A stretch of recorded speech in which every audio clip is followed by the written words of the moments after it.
le vamos a esquivar, no vamos a mirar para otro lado. Sí o sí, somos un programa de análisis de política internacional que damos la vuelta al mundo y en el mundo también existe Argentina y esta semana ha sido muy intensa. En la Argentina hace 2 semanas creo que era el cierre de listas en el Ecuador, hicimos un especial elecciones en Ecuador. Hace 2 o 3, ya me confundo, fue en prácticamente el cierre del método de las elecciones primarias en México y con Cris estuvimos abordando con la letra pequeña de cómo se hacía, cómo se distribuían los cargos, quién eran los candidatos, candidatas.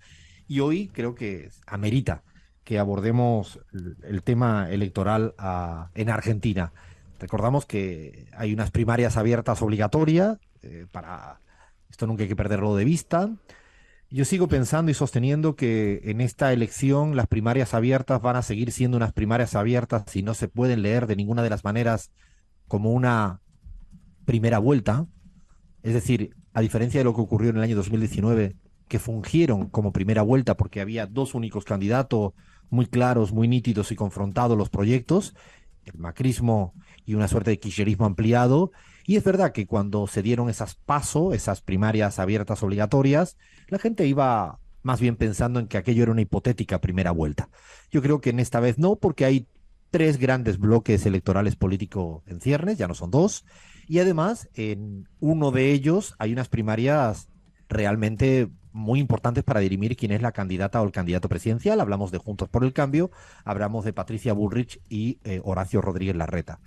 En los otros dos bloques, en uno venía estando nítido desde hace mucho tiempo, Javier Milei, por los Libertad Avanza, y en el nuevo bloque llamado Unión por la Patria, hasta hace poco Frente de Todos.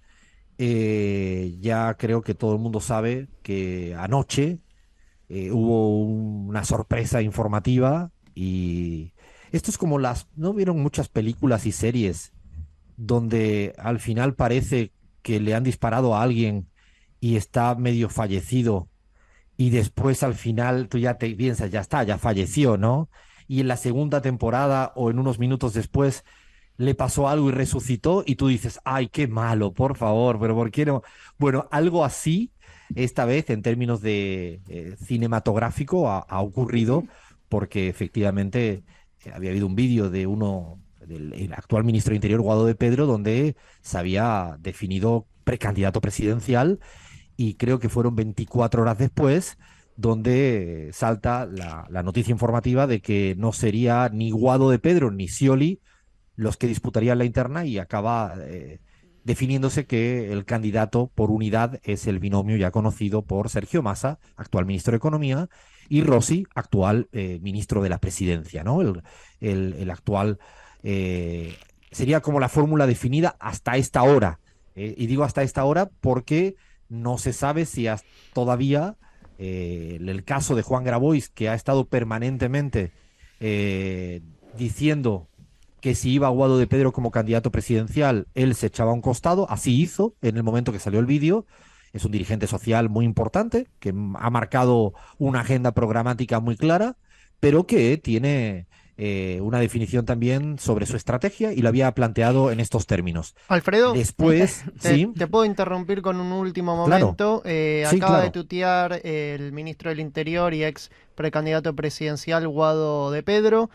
Tuiteó: gracias por el compromiso y el afecto a todos los que estuvieron y se atrevieron a soñar, gracias a la militancia y a las y los dirigentes de todos los sectores por el trabajo y el cariño, a trabajar y militar con todo, que esto recién empieza. El país enfrenta grandes desafíos, siempre fui militante y seguiré aportando a este proyecto desde el lugar que me toque, sin personalismos ni egoísmos. Vamos a construir la victoria de Sergio Massa, presidente, y Kicillof, gobernador.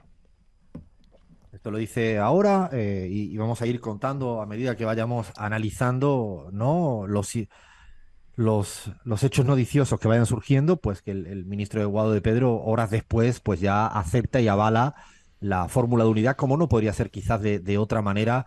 Entendía que esto iba a suceder más pronto que tarde. Todavía hay una interrogante, que es si Juan Grabois, insisto, va por adentro y se le acepta participar en las primarias porque él decía que si el candidato era Massa, él quería competir al interior del bloque Unión por la Patria. Hay otros candidatos que también han planteado situaciones similares, como Claudio Lozano. Quizás hemos mencionado a Juan Grabois porque ha sido el más protagónico mediáticamente al respecto de dejar una línea. Veremos a ver cómo se dilucida, se dirime este asunto. Ponemos interrogantes al respecto. Y a partir de ahí, me gustaría un poco plantear esto como un análisis, y le voy a pedir que me ayuden al equipo y también a la propia Gaby, que primero diferenciemos la dimensión electoral y la dimensión política. Creo que las lecturas a veces hay que saber que hay una arista electoral y otra enfoque político. Y creo que no se pueden mezclar, al menos sin saber lo que significa lo uno y para lo otro.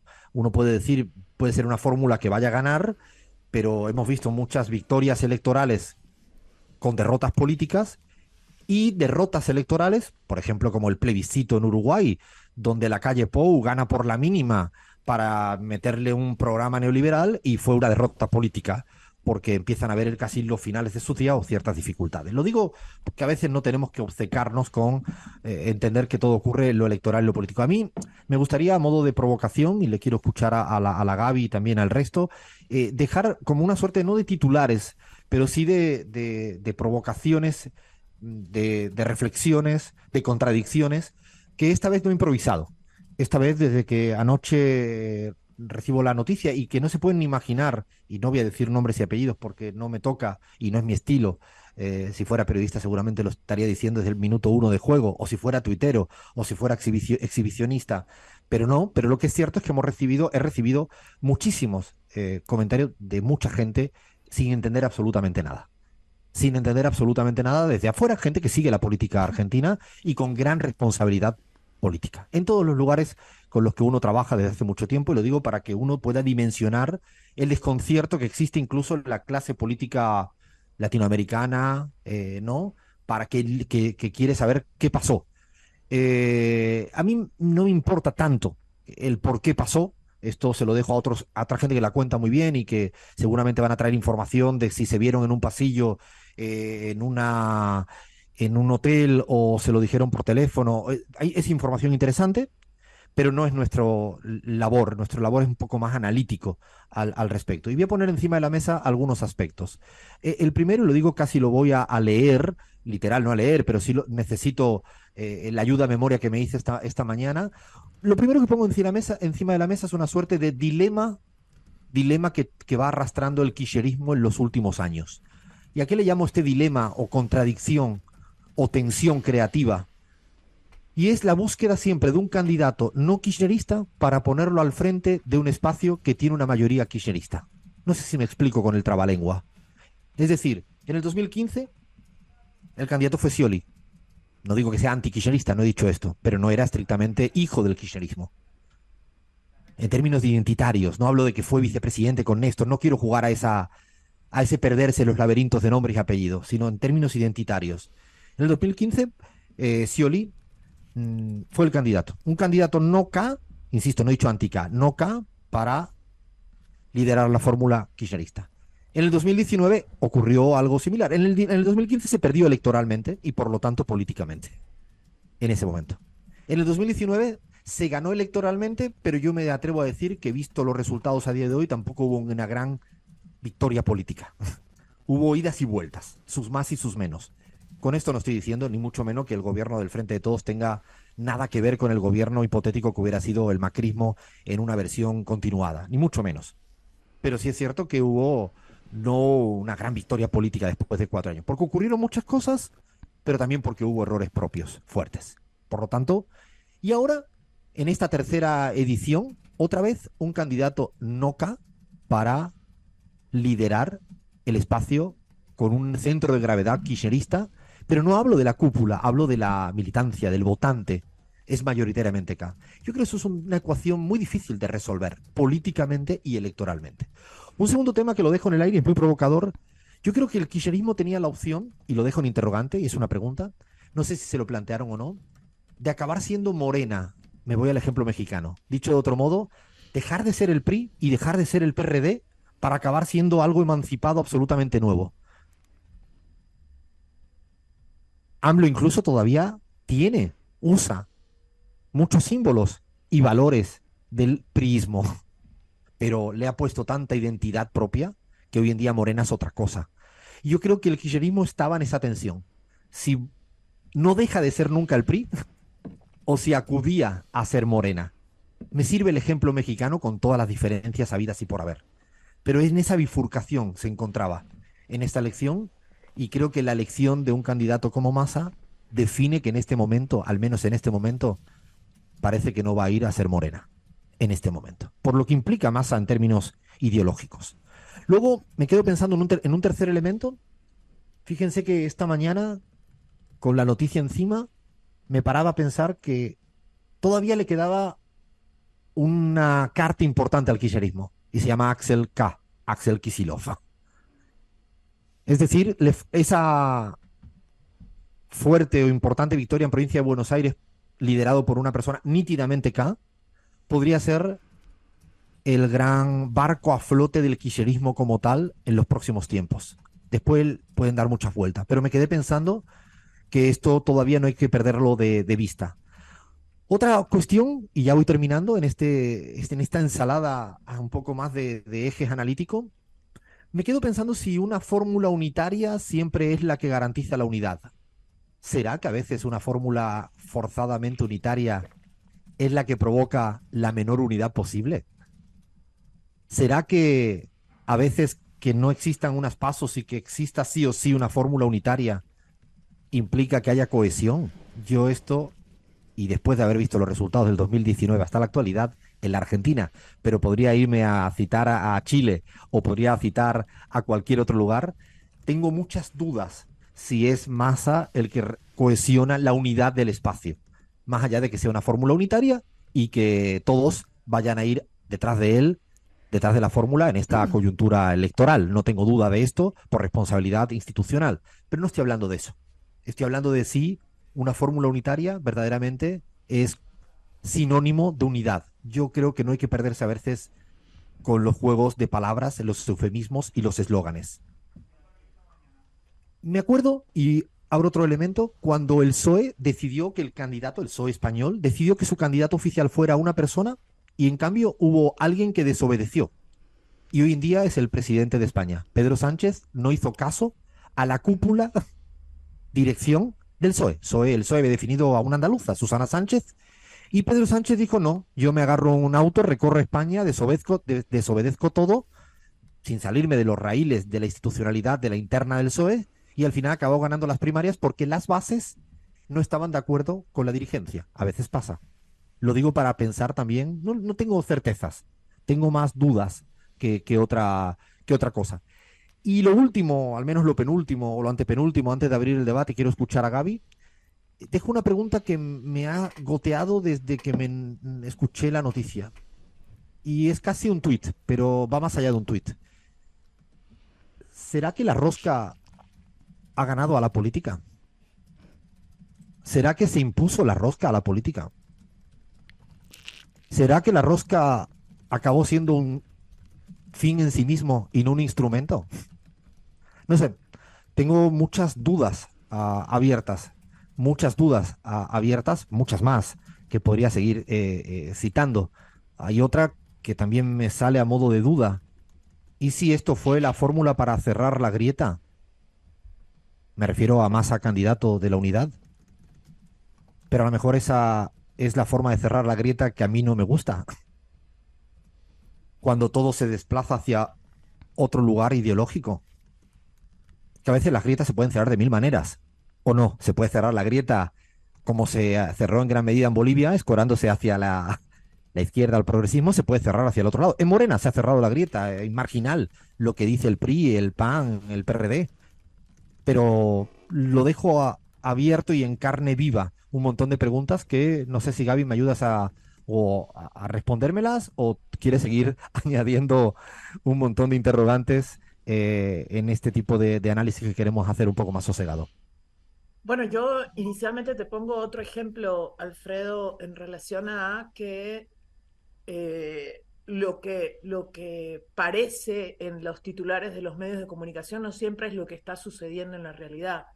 si en Colombia Francia Márquez no hubiera tenido el espacio de las primarias para pelear ideológica y políticamente su espacio en la política, probablemente hoy no sería vicepresidenta de Colombia, eh, y probablemente si Petro hubiera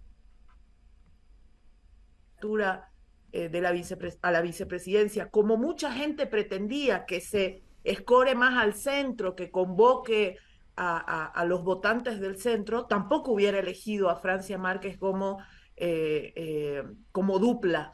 Y hoy no tendríamos una dupla espectacular como la que es Petro y Francia en Colombia. Es decir, te pongo otro ejemplo para mostrar que la respuesta no siempre puede ser tan evidente. En política para mí no hay únicas respuestas. Y por eso una de las posibilidades que me parecería más interesante hoy es eh, que pueda presentarse, aunque sea a último momento, la posibilidad de una verdadera paso en Unidos por la Patria, y que Grabois pueda tener ese espacio, por ejemplo. Porque, ¿qué hace la gente que no está feliz con la candidatura de Massa, pero quiere seguir apoyando a Unidos por la Patria? ¿Dónde se pone? Eh, desde dónde actúa políticamente. Y la tercera pregunta que yo me hago, porque también voy a seguir con tus preguntas, es, eh, a veces una fórmula que funcionó en una elección, en las siguientes dos elecciones ya no funciona. Es decir, esperar hasta el último momento para tomar la decisión de cuál va a ser tu binomio puede implicar una sorpresa importante para el electorado en un momento, y en otro momento puede ser la demostración de inacción política durante mucho tiempo. Entonces, ahí creo que hay que seguir analizando, pero también, Alfredo, no quiero quedarme solamente en esa decisión para analizar Argentina, porque en Argentina hoy hay otros tres, digamos, precandidaturas, posibles pasos que nos van a dar señales. Obviamente está La Libertad Avanza con Milei. Tú ya señalaste la interna fuerte que va a haber en Juntos por el Cambio entre Patricia Bullrich y Horacio Rodríguez Larreta. Pero hay otros escenarios que también tenemos que preguntarnos qué van a implicar. Hacemos por nuestro país, tiene también ha planteado en estas horas un binomio, Juan Schiaretti y Florencio Randazzo, y hay que acordarse que Florencio Randazzo fue precandidato en elecciones anteriores en el Frente de Todos. Quedó fuera de la fórmula digamos, rompió con el Frente. Lo digo todo esto porque hay gente que también está intentando quitarle votos a Unidos por la Patria desde otros lados, y está peleando esos votos. Hay una fórmula también del Frente de Izquierda que plantea sus candidaturas. Es decir, para mí en Argentina hoy no hay solo tres bloques grandes, sino hay otros pedazos de bloques que van a intentar también sumar sus votos, aunque no les alcance para la presidencia, pero sí les puede alcanzar para tener representación en el Congreso. Sí, yo creo que además van a ser determinantes si todo se pone muy parejo hacia dónde se mueve ese tipo de electorado. Yo creo que también hay una suerte de mito que se viene permanentemente apareciendo en todos los climas electorales. Lo hemos vivido en Bolivia, lo hemos vivido, mencionabas Colombia, pero podemos seguir citando en Paraguay recientemente, y es el mito de buscar el centro o la moderación. Y de hecho, me parece que detrás de esta determinación, de esta fórmula, me refiero a Massa, Rossi, hay una suerte de sueño en ubicarse en un centro que cada día existe menos en América Latina y que, al menos nosotros que lo hemos analizado, porque claro, el centro se confunde porque la gente te diga que no es de un lado ni de otro.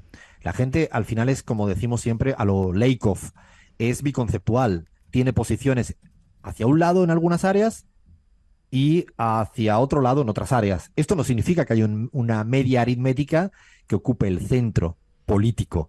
Que siempre citamos el artículo de Stiglitz que dice que los fanáticos del centro no existen y de hecho son tiempos para que vayan desapareciendo. A mí me parece que detrás de esto hay un sueño, hay un objetivo que es ocupar, que yo creo que lo hubiera cubierto perfectamente también la fórmula de Guado de Pedro o incluso el propio Scioli. Yo además creo que cuando tienes unas internas enfrente, en la orilla de enfrente, en el caso de Juntos por el Cambio, bueno, me parece que hasta incluso eclipsa relativamente tus propias diferencias.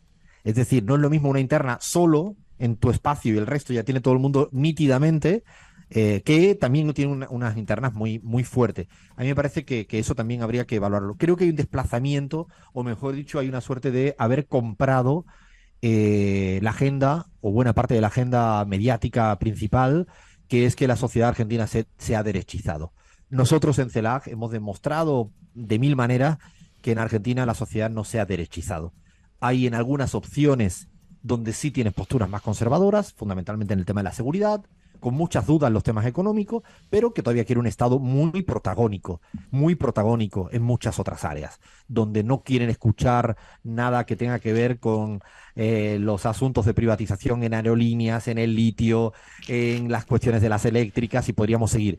Yo creo que se ha impuesto tanto la idea de la derechización de la sociedad que pareciera que detrás de Massa se pretende de alguna manera volver a buscar un gran acuerdo con esa parte de la sociedad que presuponen de una mayor derechización y yo al menos desde mi punto de vista, con datos, muchísimos datos, ahora vamos a seguir dando algunos datos de nuestras encuestas que hasta ahora no hemos publicado, pero tenemos datos de Massa en nuestra encuesta propia de CELAC, hemos evaluado la imagen de Massa en todos las encuestas publicadas en el país, lo vamos a dar ahora aquí en este especial Elecciones Argentina 2023. Seguimos en este especial Elecciones Argentina, un poco desmenuzando, desgranando en la medida de lo posible, con análisis, con dudas.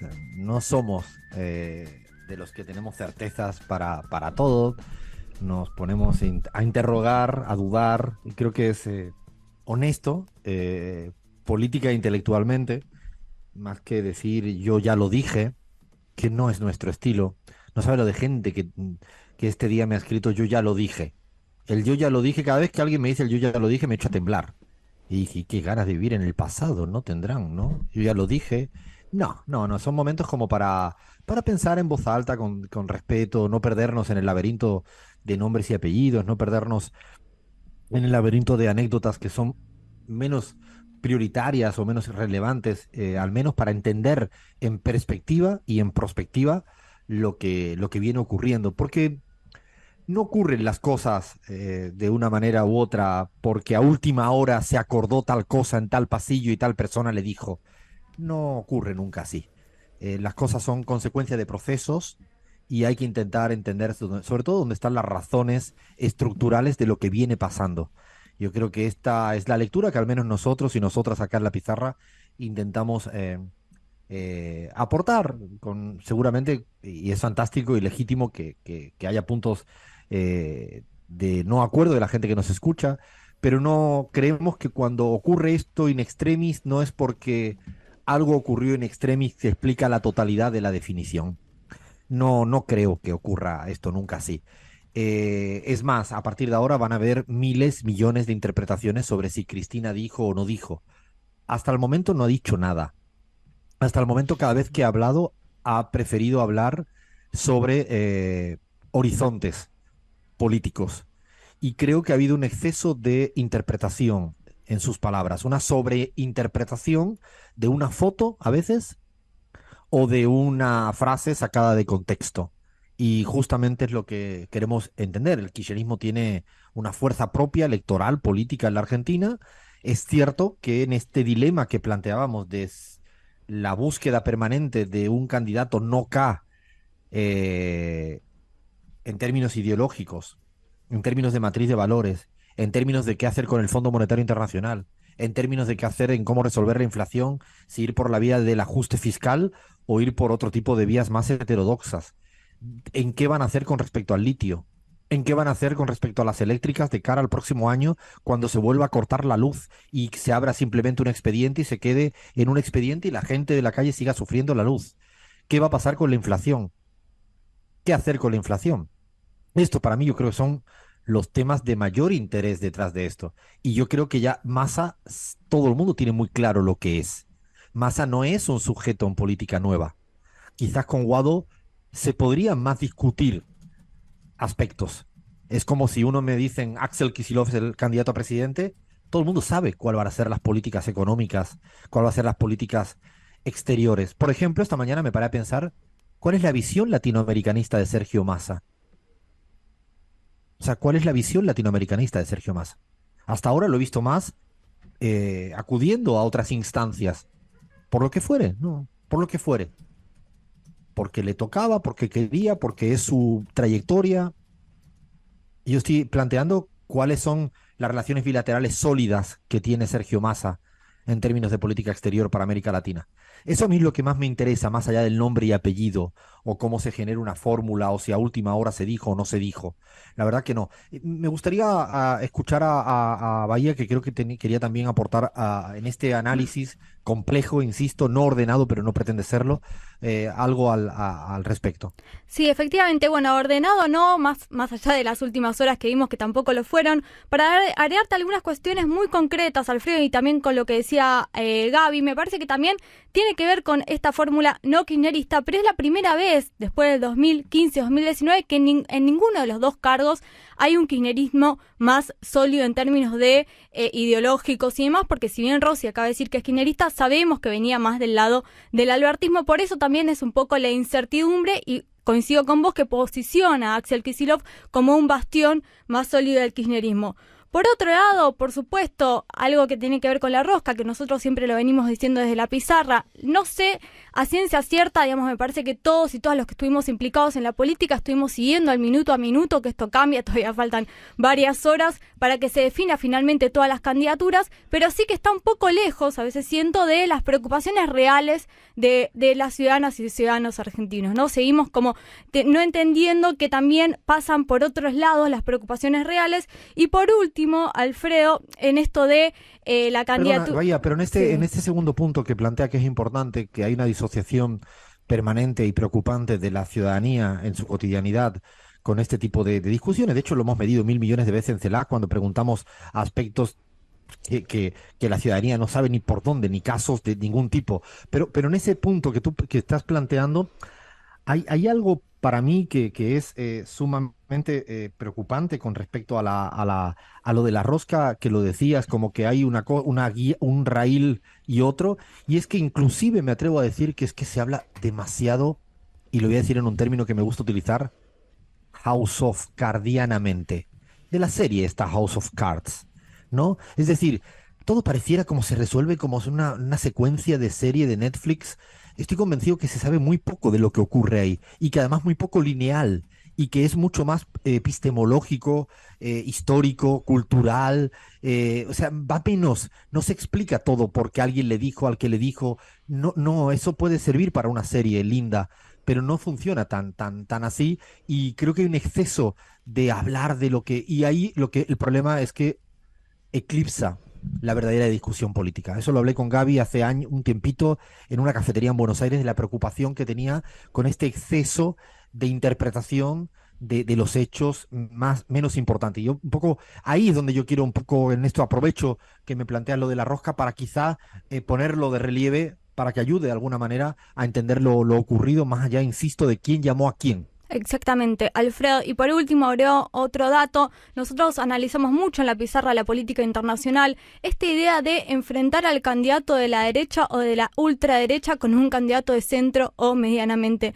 de derecha en unas cuestiones, porque ahora vamos a hablar un poco de Sergio Massa, más allá que sea el candidato de la unidad, digamos, en muchos casos en América Latina, resultó que candidatos progresistas y con ideas bastante en ese sentido, digamos, pudieron combatir hablamos de Petro, hablamos de Lula, pudieran enfrentar muy eficazmente a candidatos de la ultraderecha, ¿no? Acá me Y gustaría... además pones, perdona, Fla, pones un buen ejemplo, porque inclusive el caso de Lula, que amplía el escenario y lleva a su candidato a vicepresidente de una fuerza no propia, pero hay una jerarquización de quién es el candidato a presidente, es Lula. O sea, hay una jerarquización nítida de que el lulismo no cede ante ninguna otra alternativa política, insisto, más allá de nombres y apellidos. Porque Sí, y cuando un programa, cedió Alfredo, con- de Lula también. El programa que él lleva en la campaña es el programa del PT, no el programa de Geraldo Almín. Absolutamente, y una cosa es el acompañante, que yo siempre sigo pensando que en las fórmulas vicepresidenciales funciona muy marginalmente, Mm. salvo que sea Cristina Fernández de Kirchner, que ocupa la centralidad política, se presente o no se presente. Lo que quiero decir con esto es el caso de Colombia, como bien planteabais. Petro ha definido quién era. Otra cosa es que luego le cueste cambiar un país, ahora lo vamos a hablar, porque las fuerzas que no quieren cambiar se oponen. Eso es la política. Pero no cedió frente a las presiones del Partido Liberal, como decía la Gaby antes, y Francia Márquez quiso jugar. Y sorpresa, la gran mayoría en las primarias fue increíble dato por encima de cualquier otro candidato del centro por afuera de la fórmula. O sea, no digo que es lo mismo Colombia, no es lo mismo, pero puesto nos sirve para pensar lo ocurrido en México, lo ocurrido en Colombia, lo ocurrido en Brasil, y así podríamos seguir. Fla. No, que acá me gustaría agregar un poco a lo que decía Bahía y a todo el análisis, que también algo que yo estuve escuchando mucho en este último tiempo, o sea, estas últimas horas que parecen eternas en Argentina, es hablar de la fórmula que compite, ¿no? Como que, bueno, está Massa porque es competitivo, como que se le puede dar pelea al otro lado, a esta interna de Juntos por el Cambio, etcétera, a Milei mismo, y ahí un poco me sumo a la reflexión que hacías, Alfredo, de ¿por qué el progresismo, por qué las bases militantes, el kirchnerismo, se asume que no compite? O sea, esto es real, lo pongo en modo interrogante. El kirchnerismo, la otra parte, ¿solo se puede competir con una fórmula de centroderecha, como dice Bahía? ¿Ya derechizamos a la Argentina? O sea, asumimos que lo otro no está y no existe. Además, Fla, en eso que planteas, la gran victoria del neoliberalismo a nivel global es una matriz de racionalidad, no es una política económica, eso viene después. Y la matriz de racionalidad que instala el neoliberalismo es there is no alternative, no hay alternativa. Ese es el pilar central sobre el cual se construye luego todo lo demás. Y otros pilares, pero ese es central. Cuando te plantean no hay otra alternativa que no sea esta candidatura, es cuando si cedes ese terreno si partes ya de que no hay otra alternativa, habitualmente ya te han llevado a un callejón sin salida en el cual estás cuesta abajo y sin freno. Luego puede pasar de todo, y yo no creo que todavía puede pasar electoralmente de todo. O sea, porque insistimos que la primera vuelta es en octubre y estamos terminando junio. Por lo tanto, puede pasar de todo. No creo que van a pasar muchas más cosas. No estamos hablando de predicciones electorales acá, ni estamos teniendo ni siquiera una discusión de malas expectativas electorales de cara al octubre, que para mí es la fecha clave. No estamos hablando de eso. Lo que estamos planteando es la complejidad de que un espacio mayoritariamente de un arco ideológico acabe hoy en día pues teniendo una fórmula con una mayor dificultad de encaje, ¿no? De encaje que en el fondo la ciudadanía lo puede padecer o no. Nuestros números, y ahora ya le dejo a la Gaby que quería hablar y vamos a seguir un poco profundizando, no hemos terminado todavía el especial Elecciones Argentina. En nuestros números, curiosamente, cuando le preguntábamos a la gente que votó al Frente de Todo en el 2019 y que sigue teniendo una imagen muy positiva de Cristina Fernández de Kirchner, no había una relación con Massa exageradamente virtuosa. Había una parte de la población que sí y otra parte de la población que no. Los números no son tan halagüeños. No es una marginalidad el porcentaje de la gente del Frente de Todos que ven con buenos ojos a Sergio Massa como líder. Con esto no estamos diciendo que no les gusten, que le detesten. No, para nada. No caigamos en esa lógica tan maniquea casi del equipo de fútbol, ¿no? Yo soy del Barça y por lo tanto no me gusta el Real Madrid. Lo que significa es que cuando la gente del Frente de Todos le preguntaba en una interna hipotética entre Axel y Massa, era 2/3, 1/3. Estamos hablando con datos literales de nuestra propia encuesta. Un poco más de 2/3, 1/3 a favor de Axel Kicillof. Pero es que cuando mirábamos el propio Guado versus Massa, había una mayoría a favor de Guado. Y esto son datos que no solo lo convalidaban nuestra propia encuesta CELAC, sino la mayoría de las encuestas. Esto significaba que la mayoría del Frente Todo no esté dispuesto a aceptar ahora, bueno, tendrá que tener un proceso de digestión y que va a depender de cómo se lleve a cabo políticamente y electoralmente. No creo que sirva solo la idea de ahora tenemos que ir detrás y punto. Ese tipo de pedagogía política no suele funcionar cuando cuesta la digestión. Yo creo que en este momento donde un sector, no, da igual que sea el 20, el 30, el 40 o el 60, da igual, pero importante para intentar ser competitivos electoralmente, ahora hablo, necesitará ver cómo se sugiere, se hace pedagogía política para explicar esto de tal manera, insisto, no cayendo en lo que no importa, sino en lo que a la gente le importa. Gaby. Bueno, yo, Alfredo, me pregunto, en el contenido, ¿será posible que, digamos, Unidos por la Patria también le dé señales a la gente que probablemente puedan no tener un convencimiento de que ese binomio es el que los representa totalmente? Y entonces, lo que ese binomio plantea en términos programáticos, en términos de economía, en términos de inflación, en términos de Fondo Monetario Internacional, todos los temas que tú señalabas hace un momento, van a significar realmente unidad. La unidad no se puede tratar de traducir solamente en nombres de personas y candidaturas. Se tiene que traducir también en contenido de lo que esos nombres y esas personas te planteen. Y ahí un tema central que seguramente a todos nos cuestionamos y todas nos cuestionamos es cuál va a ser la postura de ese binomio frente a lo que Cristina Fernández de Kirchner viene diciendo hace mucho tiempo en relación a la renegociación de la deuda con el Fondo Monetario Internacional. Por ejemplo, que no es algo abstracto, no es algo que no le afecte al pueblo argentino en su día a día. Tener que pagar esa deuda en los plazos y en los montos que están diseñados ahora, implica una dureza en las medidas que tiene que tomar cualquier gobierno que venga hacia adelante, inmensa contra los intereses de la gente en la calle, ¿no? Entonces, no, pero además das en una tecla fundamental, Gaby, porque para mí es a lo mejor se podría haber hecho ayer, se puede hacer todavía hoy o se puede hacer mañana.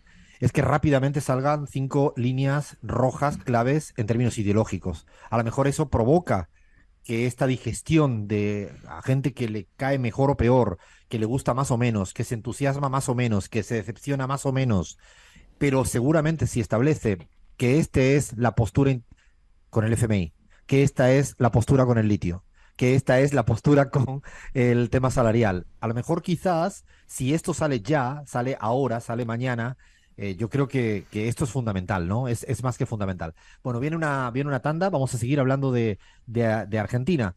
Y digo aquí a las claras, Grabois va a ir a las PASO. O sea, Grabois va a ir a las PASO. O sea, planteo lo de Grabois, lo de Juan, porque seguramente en términos programáticos ha sido la persona que más determinante ha sido. Y lo digo con claridad, Grabois va a ir a las PASO. Él plantea abiertamente que va a ir a las PASO y hasta ahora ha sido muy coherente. Cuando dijo me voy, cuando dijo me quedo. Y dice va a ir a las PASO. Así que bueno, seguimos aquí en la pizarra.